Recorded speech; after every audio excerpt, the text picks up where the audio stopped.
So just before we crack on with the beef of the content, just to introduce myself. So my name is Andrew Arkley. I'm the founder and director of Purple CV. Purple CV has been around for 12 or 13 years, but in addition to owning and running Purple CV, which I very much enjoy because we help people, I'm also the program director for the CV writing credential in collaboration with the Professional Association of Resume Writers based in America. So they got a few credentials when it comes to helping people with their careers, one of which is CV writing, and I overlook that credential. I'm also a business mentor for the King's Trust. So I work with predominantly young individuals in the UK who have been given a grant by the King's Trust to start their business. And I help them with everything from marketing to finance to basically getting their business off the ground. I've done that now for a couple of years. And in addition to that, I'm a certified interview coach, LinkedIn coach, and resume writer and CV writer. As a business, our mission is really important to us, and that mission is to help as many people as we can with their career. So in addition to obviously running a company where you can engage with us to get your CV done, we do lots of talks with schools and universities. We also help a number of charities. We help the Lord Sainsbury charity, a number of homeless charities, which focus on getting people off the streets. And obviously a big part of that is getting a job. So we go in and we help those individuals pro bono, and we do talks like we do today, day in and day out, to help people and give free value when it comes to things like CV writing and interview prep as well. So just a little bit more about Purple CV. So we're a leading company supporting job seekers to effectively present their value proposition. And that's what a CV really is. It's all about presenting your value. And a lot of people miss that because, you know, when you go for an interview or present your CV, presenting the value, think about what that word means. Value means what does the employer get in exchange for hiring you? So we're all about how do we present our maximum value. Our mission is to ensure everyone has a successful and happy career. Along with Purple CV UK, we've also got a company based in the UAE. We've got Purple Resume based in the USA, and we've got Purple CV based in Australia. But UK is our bread and butter. We've helped probably over 200,000 people now over the 12 or 13 years that we've been operating. The services that we provide, I'll talk a little bit about this at the end of the presentation as well, but we do CV writing. We help people with their cover letters. We also optimize LinkedIn profiles. We also do outplacement. So we support organizations who are laying off part of their workforce, and we go in and we do career counseling and CV writing, and we do career coaching and interview coaching, and also B2B consultancy as well. So without further ado, let's have a look at what we're going to cover today. So first of all, we're going to talk about the importance of tailoring your CV. We're going to talk about quantifiable achievements. I'm sure many of you have heard the importance of putting achievements on your CV, but we're going to talk about why do we put achievements on them and the importance of making them quantifiable where we can. We're going to talk about the power of keywords, ATS systems, lots of myths and lots of stories around what an ATS is, and everyone's concerned nowadays about ATS systems, filtering out their CV before it even gets to a human. So we're going to talk about that and what we can do and consider when it comes to writing our CV. We're going to talk about how to format and lay out your CV. And then I'll just briefly go through our services, but more importantly, also open up the call to Q&A as well. Hannah, I can see you're the first to raise your hand. Far away. Indeed. I thought I would use etiquette this time rather than just steamrolling in, which I can do. I just wondered if it was worthwhile, Andrew, just quickly summarising the work that you do with senior leaders to format CVs and to write CVs. Of course. So, I probably should have talked a little bit more about I would have talked about it at the end. So when it comes to senior CVs, so one thing that makes our service quite unique, is we've got around 50 to 60 writers and coaches. And so for individuals who engage with us, what we do is we look at their credentials, look at their experience, where they're at in their career, and we allocate them the most relevant writer. And that writer is picked based on their own experience, and making sure that they have the credentials and the experience to understand your background, and understand the level of which your CV needs to be. So hopefully that gives some confidence. But the main thing is that we don't just give our orders to any writer. The writer is selected based on their own credentials to make sure it's relevant to yours. In addition to that as well, as with all of our orders, but in particular with senior individuals, is the writer will liaise with you via Teams, via call, via whatever medium necessary to solicit all of the relevant information from your career. So, and that's the one thing that makes our service quite fantastic, is writing your CV. You can write an amazing CV, but if you don't have someone soliciting the right information to put on that CV, then you could be missing out on quite a lot. So, but in answer to your question, Hannah, hopefully I've answered it well when it comes to how our service works for seniors.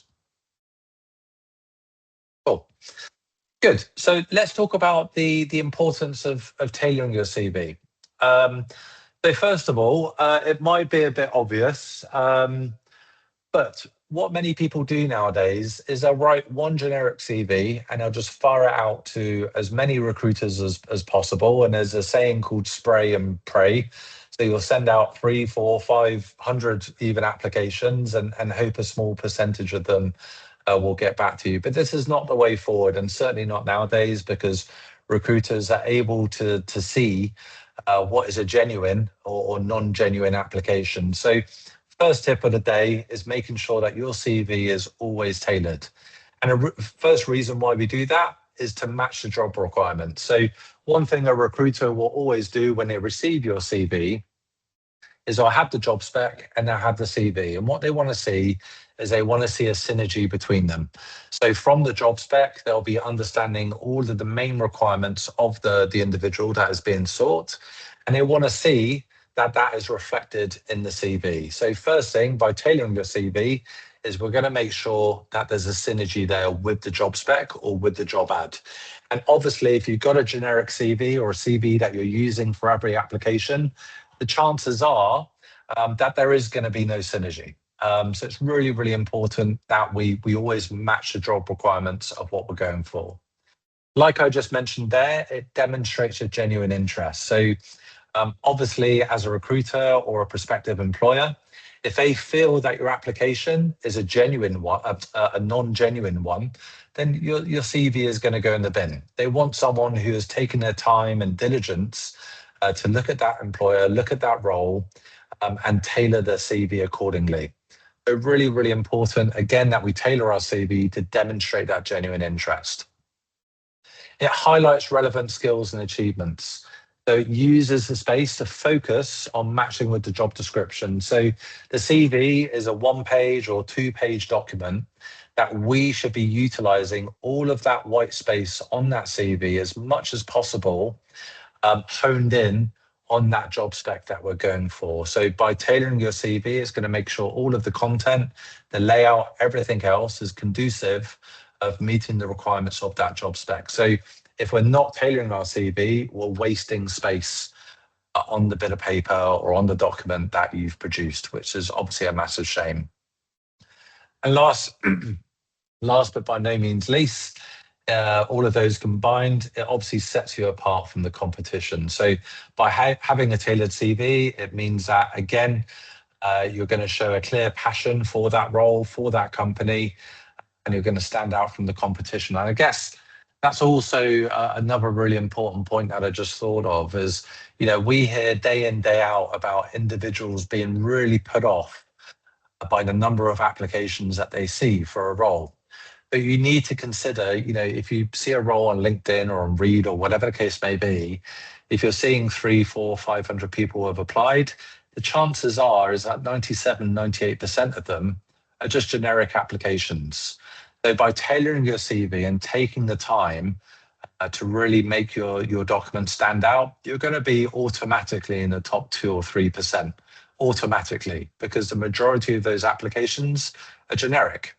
And employers will know that through their systems or through parsing their CVs. So tailoring your CV, extremely important.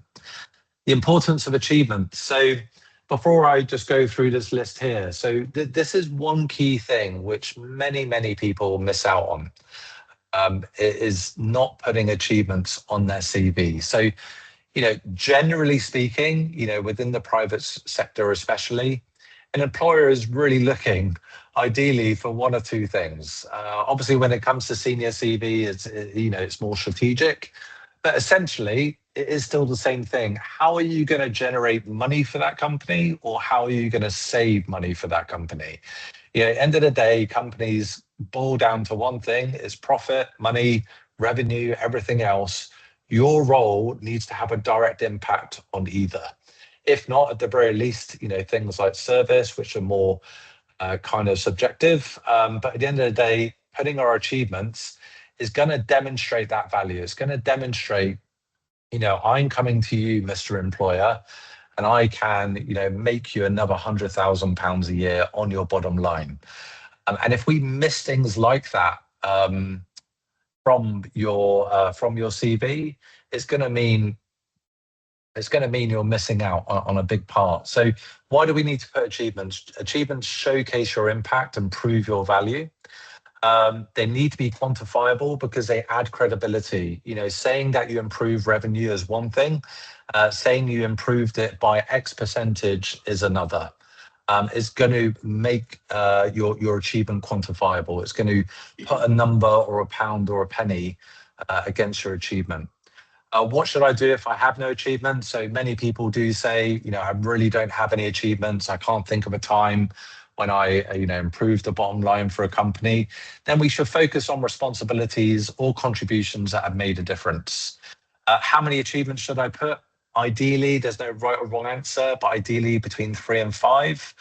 And then as you go back through your career, just, have your most achievements in your current or most recent role, and then maybe shave it by 1 or 2 for the previous role. Sorry, I can just see that someone asked a question. Gary, how can I help? Yeah, this is really good. So thank you, Andrew. I think just looking at this here, my immediate thought is, how on earth do you do all of that and still get it on 1 or 2 pages? Yeah, no, it's a really good question.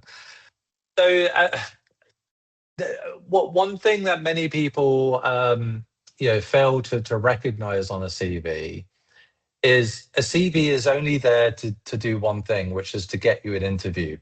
So what many people will do is they'll put too much information on their CV. What you want to do is you want to present yourself to the employer so that the employer wants to know more about you. And the way that they can know more about you is either by picking up the phone or getting you in for an interview. And if you get in for the interview, the CV's done its job, its job done. So I guess my answer is, I believe that getting your CV on 2 pages is easily achievable. And if you're struggling, then my question or my point would be, is you're probably putting too much information on the CV, which is just not relevant.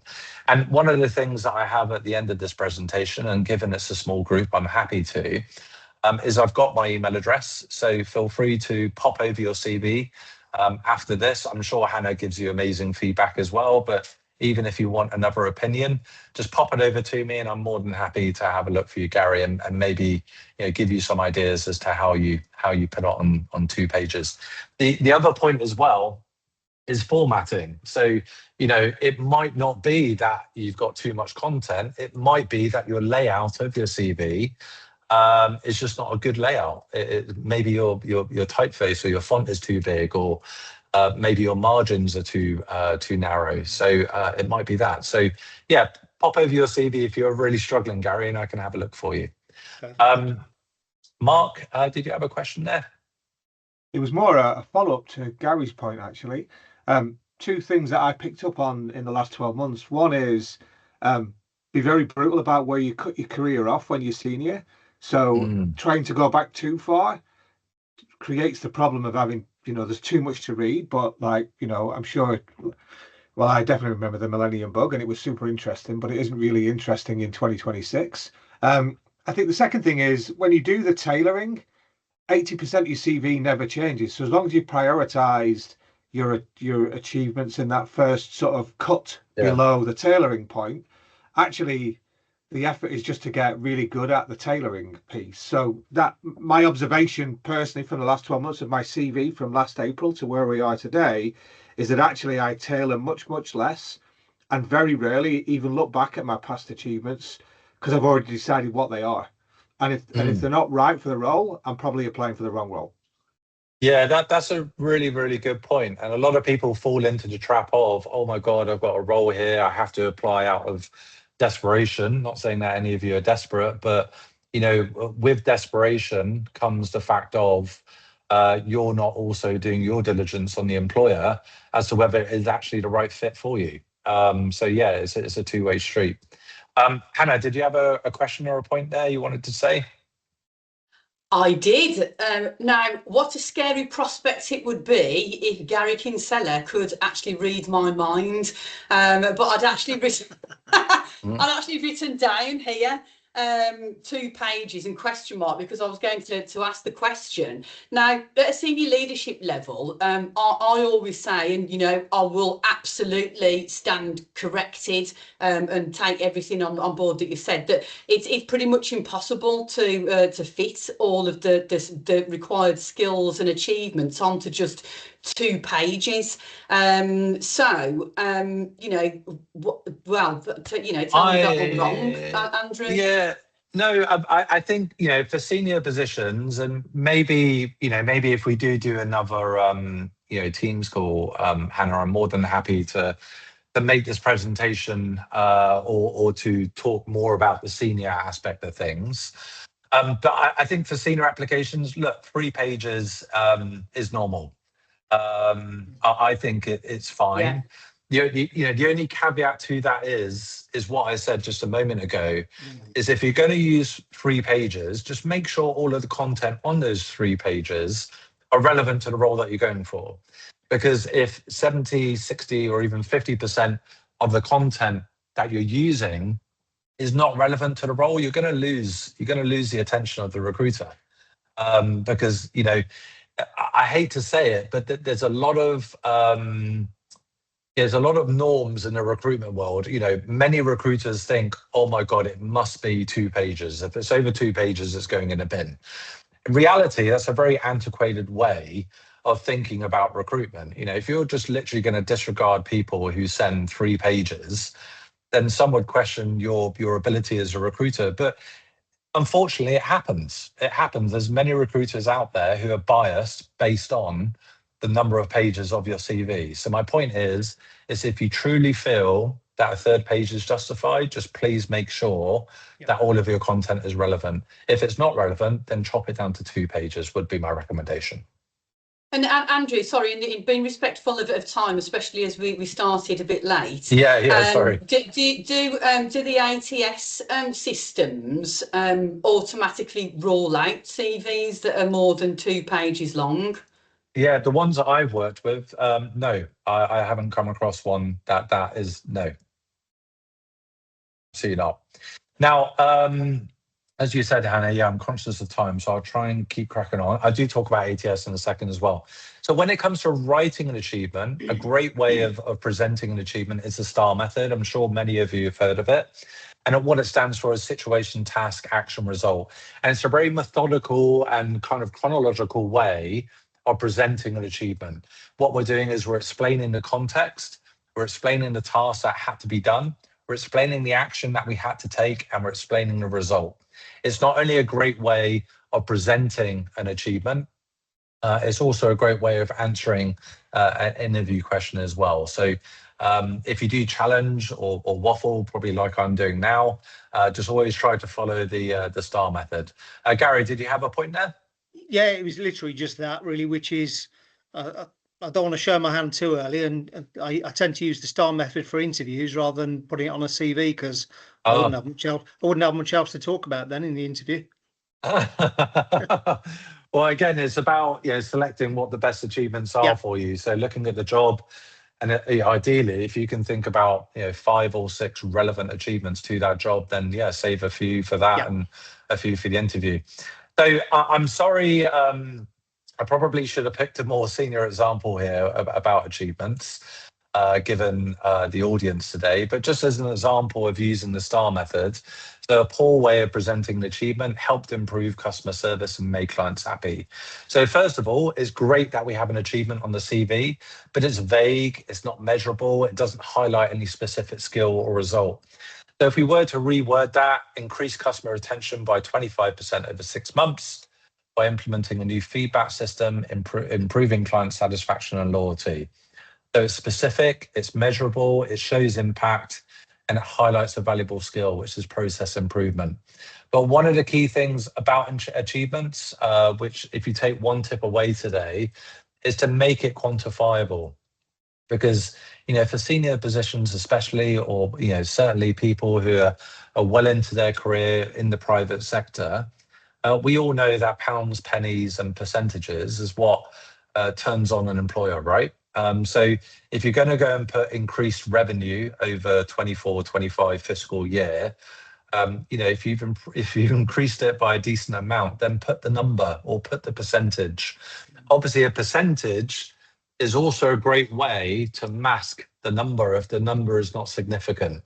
But let's say you improved the profit, let's say by £5,000 for one particular quarter, but the percentage equivalent, let's say, is 40%, then probably choose the 40 over the 5,000 because 40 has such a bigger impact than £5,000, right? But either way, putting a number against your achievement is a big tip for you. So if you haven't done that, go away, have a look, and see how you can incorporate that within your CV. So another good thing we want to talk about today is the keywords. So the power of keywords. So keywords are specific words or phrases related to job skills, qualifications, and industry terms that employers look for. So again, if we talk about that beginning slide that we had earlier about tailoring your CV, keywords are going to be a big part of tailoring your CV. So, look at the job spec, look at your CV, and find what phrases and keywords are in the job spec that are repeated. Because the chances are, if they're repeated within the job spec, then it's going to be pretty important to the employer. So let's say, for instance, a big part of the job spec is, P&L reporting. If that is, on the job spec, 3, 4, 5 times, they can bet your bottom dollar that that employer is looking for someone with the ability and the capacity and the expertise to be able to, produce and interpret a P&L. So make sure your CV talks about achievements, responsibilities on your CV that are related to that. So that would be a particular keyword, for instance, there. So again, it's about matching job descriptions. It's about highlighting key skills and expertise. It emphasizes your most relevant skills and makes it easier for hiring managers to recognize your strengths.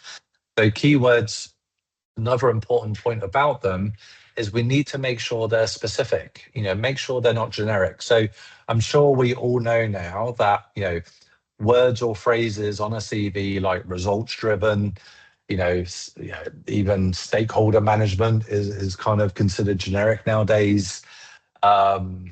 Team player, these are all generic keywords that don't really add value to your CV. Keywords now need to be specific. So again, look at that job spec and look at the keywords that are important to that employer. Another critical thing about using the right keywords is searchability on job platforms. So many ATS systems or recruitment software will have the ability to filter CVs based on particular keywords. So again, if we don't have those relevant keywords on our CV, the chances are is that your CV is not going to be parsed or it's not going to be, brought to the top of the hiring manager's attention. Andrew, great name.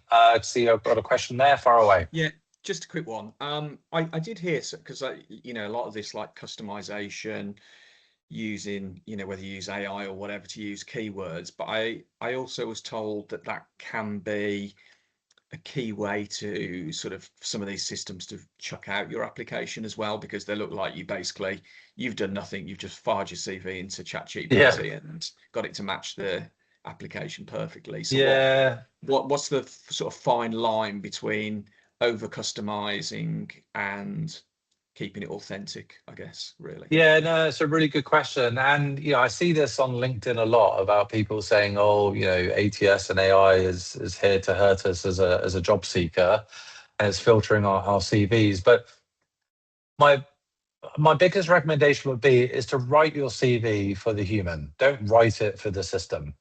Write it with a natural narrative, a natural story. And I think when it comes to keywords, it's about just being conscious when you use a particular word.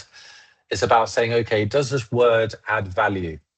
If it's not adding value, then to change that word for a more powerful word that's going to add value to your CV.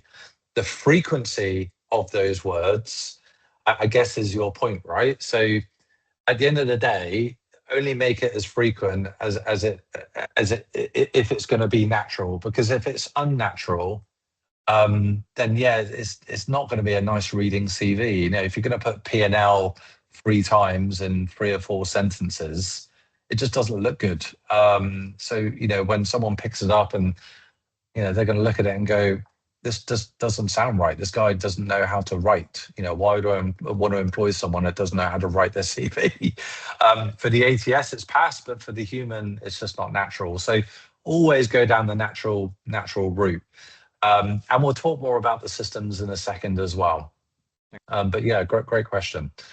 And it enhances first impressions because, at the end of the day, by using the right industry terms, terminology, it's going to show that you know about your industry. So, if you work within engineering or software development or whatever the case may be, by using the industry keywords and terminology, as I'm sure you would anyway, it's going to show that you got your finger on the pulse when it comes to what people talk about within your industry. So, as a very basic example, it's a bit like saying, if you're an accountant, saying you're really good in accounting software is one thing, but saying you're an expert in Sage, free agent, whatever the case may be, that they're more powerful keywords because they're relevant keywords to that industry. They're the software that the industry uses.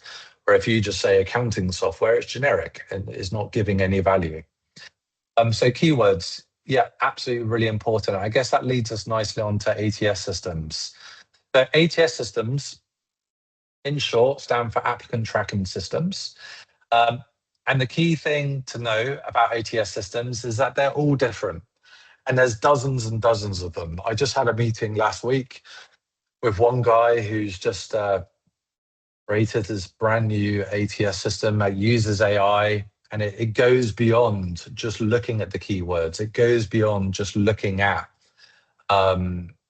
particular criteria within a CV. What it does is it actually reads the CV and actually generates its own narrative about that person's career and where, based on evidence, that person will be going in the future, to then decide whether to actually show it to the recruiter. So ATS systems, there's no golden rule. There's no black and white. There's no right or wrong answer as to what an ATS system does. They're all very, very different, which goes back to my point a second ago. The safest bet is to always write your CV for the recruiter, for the employer. Don't write it thinking I need to keyword stuff it. I need to do this. I need to do that. No, just write it as if you're handing it to an individual. But that being said, there are some best practice ways that we need to write our CV to ensure that it can be parsed. So parsed basically means that if we give the CV to the ATS system, we want that system to be able to read the CV seamlessly. And there's a few things that if we do it on our CV, it might be that some systems just won't be able to read it. The chances are is that many of them are very advanced nowadays and it will, but there's a lot of them that can't. So a few tips for you. Number one, always use relevant keywords. We've spoken about that. Generally speaking, we would never ever use a text box on a CV. The text box is like a graphic. If you go to insert text box, and then you put the you put the text on top of the box, that can come across as a graphic to an ATS system. So it might be that that system is not able to read what's within that box, and therefore it's going to discount the content within that box. So if you do use a box, then do it as a table rather than a text box. I hope that makes sense. No graphics, unless you're a graphic designer or design is a big part of your role. Then generally speaking, we recommend don't use graphics. So I'm sure you've all seen CVs which have bar charts, pie charts, whatever the case may be, or icons. We just generally don't recommend them. So don't use graphics. Now, obviously, I'm a bit biased because I'm a professional writer myself, and been in the job search process a few times. You can still make a CV very, very attractive and appealing without the use of graphics and without the use of colors. By using different different sizes of your font for the headings or subheadings, you can make a CV still look very amazing without the use of graphics.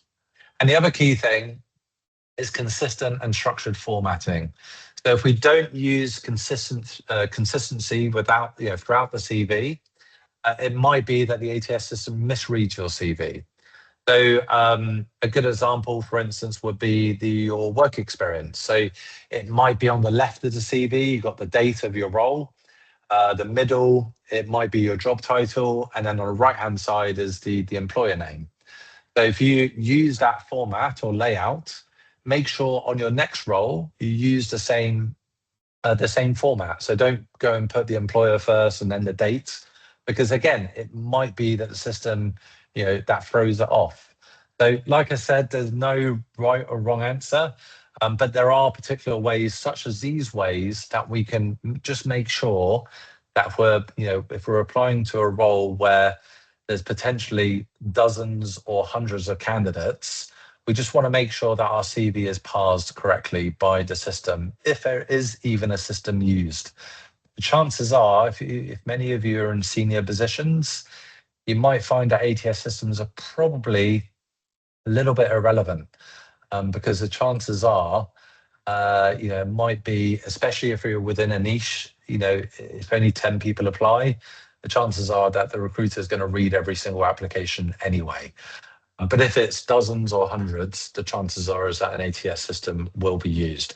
If you are within a senior position as well, obviously, applying through the normal medium of things like job boards and everything else is probably not as relevant as things like networking, reaching out on LinkedIn, and things like this. So just an important point to note there.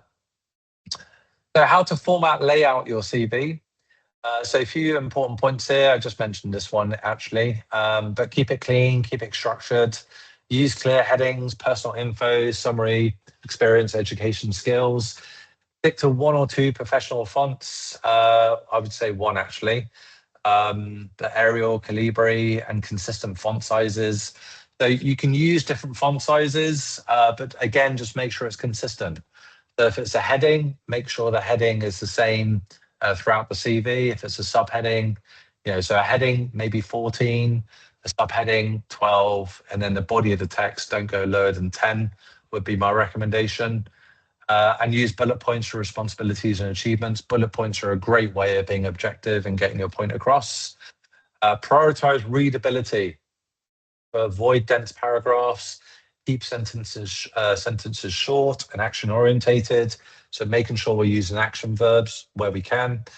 Use consistent spacing and bold job titles and companies to help key info stand out. Using bold throughout your CV is a fantastic way of drawing attention, especially on achievements. I love to use them within achievements. So, if for instance, you've, increased, the bottom line or the profitability of a company by a substantial amount, make sure we just bold that number in the achievement. It really draws the eye to that number. It's a great way of getting your point across. Tailor your layout to your experience. So as you may be aware, there's actually quite a few different ways that you can lay out your CV. There's a functional way, or a chronological way, or a bit of a hybrid. But if you're changing career or going into a different avenue altogether, then you kind of want to go towards more of a functional CV. And what a functional CV is it focuses on things like your transferable skills. And what it does is it makes sure that the first page of your CV is focused more on those skills rather than your actual experience. Think of the CV a bit like Google page one. Page one is the most important page on Google. Barely any people go to page two unless they're really invested, right? So page one is really important. So a functional CV, let's say your most recent role is completely irrelevant to the role that you're going for. By putting that role towards the top of page one, the person's going to read it and go, wait a minute, this guy is, he's got experience in this and he's applied for this. So the chances are that they're going to bin the CV. But if we focus on the skills and the transferable achievements, those transferable skills, and dominate that with the first half, if not the whole page one, it means that they're going to be sold on that before they even understand your experience. And last point there, ideally keep it concise, but we spoke about this earlier. If you are a senior position, C-level director, it is perfectly normal to have 3 pages. I would be inclined to say going beyond 3 pages is probably a bit excessive, but it is normal if you're a consultant. If you're a consultant or even an NED, then going beyond 3 pages, especially if you've had multiple appointments, is normal. But again, the caveat there is that if you've had multiple appointments, if anything, that's going to be a plus point that you've got multiple pages, because it shows that employers and individuals or boards have reached out to you for your expertise. So the fact that you have to lay out so many of them means that you clearly are very successful in what you do. So if you go beyond 3, caveat is probably if you're a consultant or multiple appointments. But 2 to 3 is normal. Go for 2, ideally. And if you go for 3, like I said earlier, just make sure the content is relevant. So hopefully that was useful. Mark, I can see you got a question there. Far away. It was just a quick one on the depth of experience. I think most people on this call have got, plenty of years under their belt. Yeah. Do you recommend like key highlights or anything like that as a kind of page 1 signal that basically says, if you've got a repeatable skill, but the defining skill or the defining experience that you want to make sure that the recruiter or the reviewer sees on page 1, is that something you would support, or is that going too far? Yeah, I would. I think it's pretty normal. Actually, one of my favored ways of doing achievements for senior CVs actually is to have a summary of achievements rather than having a list of achievements per role. I don't know if many of you have gone for that approach, but my actual preference would be is to have a summary of achievements which covers all of your roles in one section. Because I think as a senior or director C-level, I think that feeds more into the narrative of you being successful throughout your entire career rather than trying to be successful per role, if that makes sense. So, I'm a big fan of probably your approach there, Mark, which is more so having a summary, on page 1. And ideally anyway, I haven't talked about this a lot, but responsibilities on a senior level CV, again, we have to really pick and choose them, because at the end of the day, if you're a senior director C-level, you don't need to go and explain to the employer that you managed a small team, or you don't need to go and explain to them, obviously you might have to put the size of the team maybe, but saying basic stuff that's kind of obligatory within your role anyway, it's probably not needed. So my point is when you go on to your experience, make sure your responsibilities are probably more so dominated about the strategic aspect, how you're moving the business onto, from A to B in order to fulfill its vision statement, its vision as a business. Explaining what you do day in and day out, it's just probably not needed in many ways, if that makes sense. Yeah, great. Thank you. Brilliant. You're welcome. So I'm really hoping that was useful. And just before I wrap up, so just a little bit about our services. So again, we provide CV writing, cover letter, LinkedIn optimization, also interview coaching as well. If you did engage with us, you get your own dedicated writer. We considerably increase the chance of securing an interview. Our testimonials speak for themselves. We have a 100% satisfaction guarantee. Our packages start from as little as £100, and also you get lifetime amendments as well. So you can come back to us if and when you get a new job, and we'll update your CV for you completely free of charge. That's part of the service that we provide. So I'm conscious I haven't gone through everything that I could have done today because I'm just a little bit wary of time, but I really hope that all of you just got a little snippet of value out of today, if not obviously more than just a snippet.